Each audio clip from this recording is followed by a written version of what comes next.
कोई नहीं मैंने देखा इस जहां में।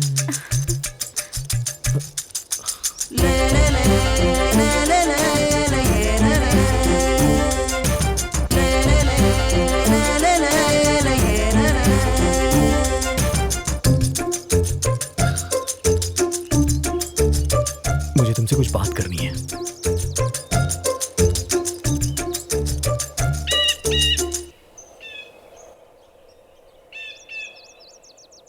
क्या बात करनी है? क्या तुम सच में नहीं जानती? मुझे कैसे पता होगा? तुम कौन हो, तुम्हारे माँ बाप कौन हैं? मैं कुछ भी नहीं जानती। तुमसे मिलते ही तुम्हें कह दूंगी कि मैं तुम्हें प्यार करती हूँ। हाँ ठीक है, आज मत कहो, लेकिन कभी ना कभी तो कहना ही पड़ेगा। ओ, मजाक कर रहे हो? नहीं, मैं मजाक नहीं कर रहा हूँ। देखो, मुझे ये सब पसंद नहीं है।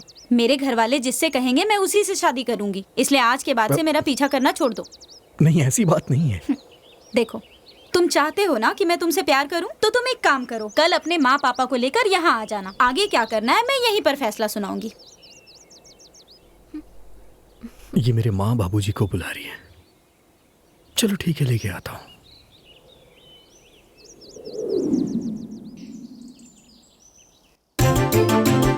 जल्दी आ जाओ।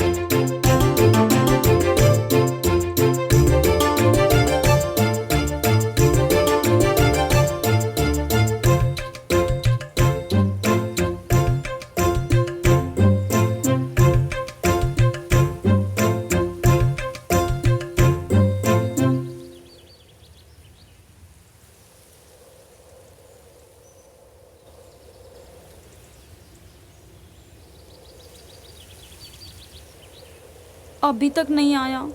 मुझे तो विश्वास नहीं हो रहा। क्या? आजकल के लड़कों के बारे में तुम हमें समझाती थी और आज तुम खुद। ऐसा नहीं है, वो दूसरे लड़कों जैसा बिल्कुल भी नहीं है। वो जरूर आएगा। मैं कह रही हूँ ना, वो नहीं आएगा। जिस दिल को कोई चुरा नहीं पाया वो उसने चुराया। तुम देखना, वो आएगा। मैंने कहा था ना, तुम उसे पार्क या बीच पर बुलाती तो जरूर आता। माँ बाबूजी के साथ मंदिर आने के लिए कहा, इसलिए नहीं आया। मेरा जजमेंट हमेशा सही होता है। गणेश जरूर किसी मुसीबत में है। तुम बकवास मत करो, वो नहीं आने वाला। चलो यहाँ से, चलो। प्रिया, बारिश आने वाली है, चलो।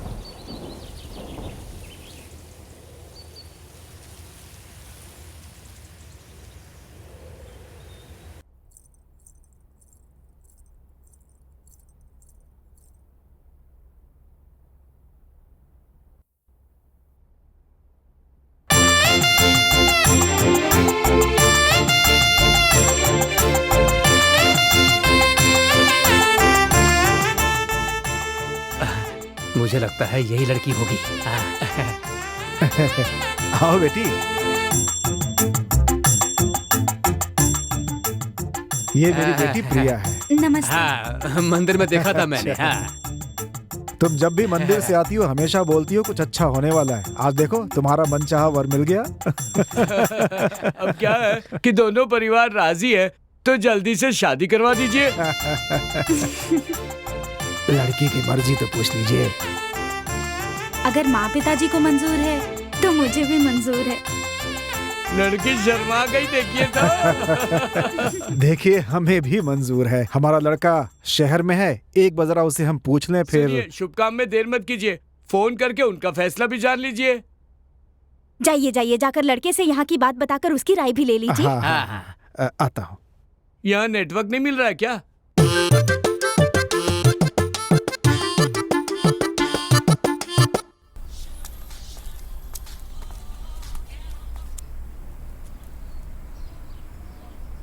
हाँ कहिए ना पिताजी। कैसे हो बेटा? मैं यहाँ बहुत अच्छा हूँ, आप कैसे हैं? तुम्हारे होते हमें किस बात की चिंता हो सकती है? प्रिया के लिए एक अच्छा लड़का आया है। अगर तुम भी आकर उसे देख लो तो बात आगे बढ़ा ली जाए। वो लड़का प्रिया को पसंद है? हाँ, उसे बिल्कुल पसंद है। आपको, माँ को, सबको पसंद है ना? हमारी पसंद छोड़ो बेटा, तुम्हें पसंद आना चाहिए। फिर क्या है, आप सबको पसंद है तो मुझे भी पसंद है। तो बेटा लड़के वालों से हाँ कर दूं मैं? हाँ कर दीजिए पिताजी। ठीक है, रखता हूँ मैं फोन। ठीक है पिताजी। ठीक है, चलो। हाँ, चिंता वाली कोई बात नहीं है। अच्छा, बेटे से बात हो गई क्या? क्या कहा उसने? बेटे से बात हो गई। हाँ। उसे रिश्ता मंजूर है। हाँ। अब देरी किस बात की? अगर दोनों परिवार की मंजूरी है तो एक अच्छा सा मुहूर्त देखकर मंगनी कर देते हैं। हाँ जरूर कर देंगे। देखो आप लोग खाना खाकर जाना। आप इतनी दूर आए तो खाना खाए बिना थोड़ी जाएंगे। प्रधान जी भी बार बार पूछ रहे थे खाना कब मिलेगा।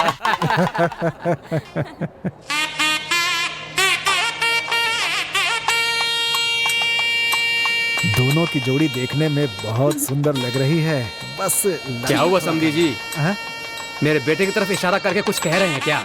अरे नहीं, मैं तो कह रहा था कि लड़का बहुत ही सुंदर है, लेकिन मेरी बीवी कह रही थी कि लड़का थोड़ा सा सांवले कलर का है बस। आपकी बीवी कौन सी मलाई के रंग की है? सही बात है।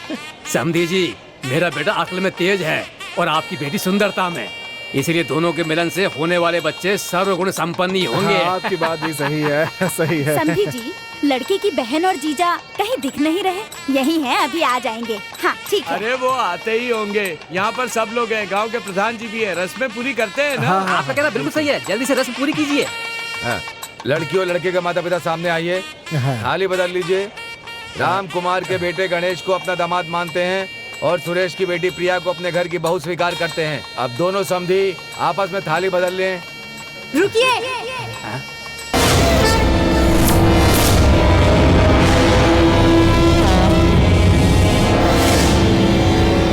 ये सब क्या है दीपा? बोलो क्या हुआ? पापा, ये शादी नहीं हो सकती है पापा। ए, सबकी रजामंदी से ये शादी हो रही वो है। सब मैं नहीं जानती। मुझे ये शादी पसंद नहीं तो नहीं होगी। सबकी रजामंदी से ये मंगनी हो रही है तो फिर ये क्या है? क्या लगा रखा है? ए, तुम अपना मुंह बंद रखो। ये मंगनी मैं सिर्फ तुम्हारी वजह से ही रोक रही हूँ। मैंने ऐसी कौन सी गलती कर दी? वो तुम्हें खुद ही पता है। तुमने जो किया है वो तुम्हारी अंतरात्मा को पता है। यहाँ आकर बड़ा मासूम बन रहे हो। वो सब पुरानी बातें समझी। अरे क्या पुरानी बात है? हाँ, तुम्हें लगा मैं कुछ नहीं जानती? ये तुम्हारी बहन है, मुझे पता होता तो मैं इस शादी के लिए कभी हाँ ही नहीं करती। हाँ, इस कमीने की बहन के साथ मेरे भाई की शादी नहीं हो सकती। मेरा भाई पूरी उम्र कुंवारा रह जाए कोई बात नहीं, लेकिन इसकी बहन के साथ मेरे भाई की शादी कभी नहीं हो सकती, चाहे कोई कुछ भी बोले। बस करो, तुम बहुत बोल रही हो, जरा सोच समझ कर बोलो। अपने बेटे की तरफदारी कर रहे हो? दामाद जी, आप शांत रहिए, मैं इससे बात करता हूँ। बेटी, हम सब बड़े यहाँ बैठे हैं ना, बात क्या है ये बताओ। पापा, आप ये सब मुझसे मत पूछिए। तुम्हारे पिताजी पूछ रहे हैं तो बताओ क्या बात है। भैया, आप तो चुप ही रहिए। देखो बेटी, दोनों परिवारों की रजामंदी से ये शादी हो रही है, आप रोकने के लिए कह रही हो, इसका मतलब क्या है ये बताओ मुझे। तो समझी जी, ठीक कह रहा हूँ ना मैं? मतलब मेरे से कहीं ज्यादा आपके लिए ये लोग जरूरी हैं? मुझे आप लोगों से बात ही नहीं करनी। जाइए, आप इन्हीं लोगों से रिश्ता जोड़िए। सुनिए जी, हमारा यहाँ रुकना ठीक नहीं है, चलिए चलते हैं। सुनो, हाँ चलो। इतनी बेइज्जती की इन्होंने हमारी, हम यहाँ 1 मिनट नहीं रुकेंगे। चलिए पिताजी। अरे बेटा, तुमसे और दामाद जी से पूछ कर ही तो ये फैसला लिया था, अब तुम ऐसा क्यों कह रही हो? आप ही बताइए, अगर रिश्ता अच्छा होता तो हम लोग मना क्यों करते?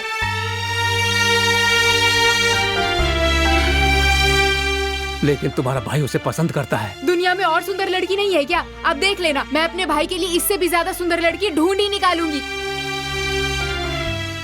प्रिया भी बहुत अच्छी लड़की है, इस रिश्ते के लिए मना क्यों कर रही हो बेटी? भगवान के लिए आप ये सब मुझसे मत पूछिए पापा।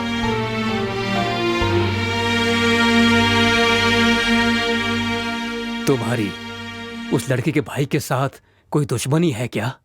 पापा प्लीज।